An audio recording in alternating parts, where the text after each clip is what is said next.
आतड्यांचं आरोग्य खराब होत असल्याची लक्षणं अनेक प्रकारची असू शकतात. आपल्या पचनसंस्थेचा संबंध फक्त अन्न पचवण्यापुरता नसून रोगप्रतिकारशक्ती, मेंदूचं कार्य, त्वचा, हार्मोन्स यांच्याशी असतो. त्यामुळे आतड्यांमध्ये बिघाड झाला तर त्याचे परिणाम संपूर्ण शरीरावरती दिसतात. पहिला परिणाम म्हणजे पचनाशी संबंधित थेट असतो.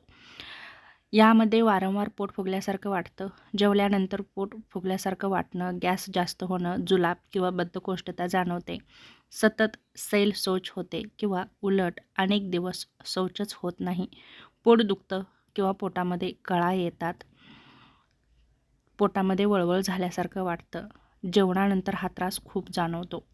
ही लक्षणे किंवा इतर पचनविकारांकडे संकेत असू शकतात. जसं की अन्न पचत नाही, काही पदार्थ खाल्ल्यावर त्रास होतो, दूध, गहू, तळलेले पदार्थ खाल्ल्यावर त्रास होतो, लगेच गॅस, जुलाब किंवा पोटदुखी होते. दुसरा महत्त्वाचा परिणाम म्हणजे आपली रोगप्रतिकारशक्ती कमी होते.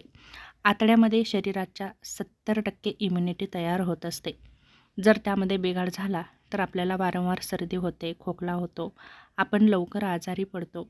जर आपल्या शरीरावर जखमा झाल्या असतील तर त्या लवकर भरून येत नाहीत, उशीर होतो.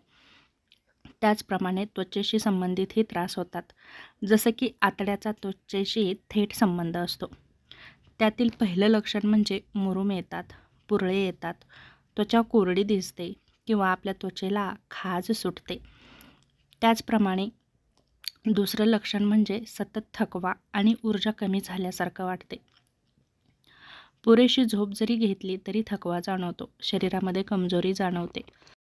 त्याचप्रमाणे काही मानसिक लक्षणंही दिसतात, जसं की आपल्या आतड्यांना सेकंड ब्रेन असं म्हटलं जातं, तेव्हा त्याचं आरोग्य चांगलं ठेवणं खूप गरजेचं आहे.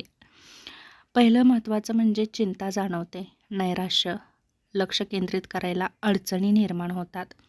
यामुळे आपल्यामध्ये इनबॅलन्स तयार होतो.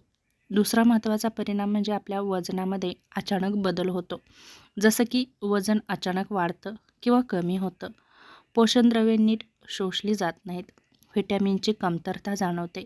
आतड्यांचं आरोग्य खराब असेल तर न्यूट्रियन्स आपण व्यवस्थित शोषून घेत नाही, त्यामुळे केस गळतात, नखे कमकुवत होतात, आपली त्वचा निस्तेज दिसते.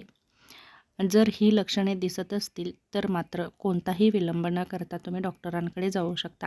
जसं की शौचातून रक्त येणं, खूपच पोटदुखी, अचानक आपलं वजन खूप कमी होणं, सतत उलट्या यासारखी लक्षणं ही गंभीर असू शकतात.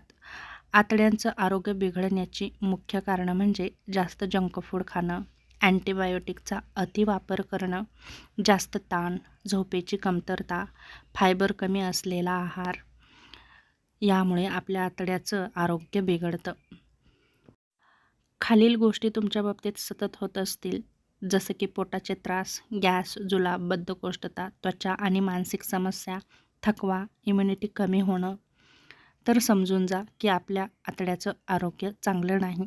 तेव्हा नक्कीच तुम्ही डॉक्टरांकडे जाऊन योग्य ते उपचार घेऊन आपल्या आतड्याचं आरोग्य चांगलं ठेवण्यासाठी नक्कीच आहारामध्ये एकंदरीतच तुमच्या जीवनशैलीमध्ये चांगले बदल नक्कीच करू शकता.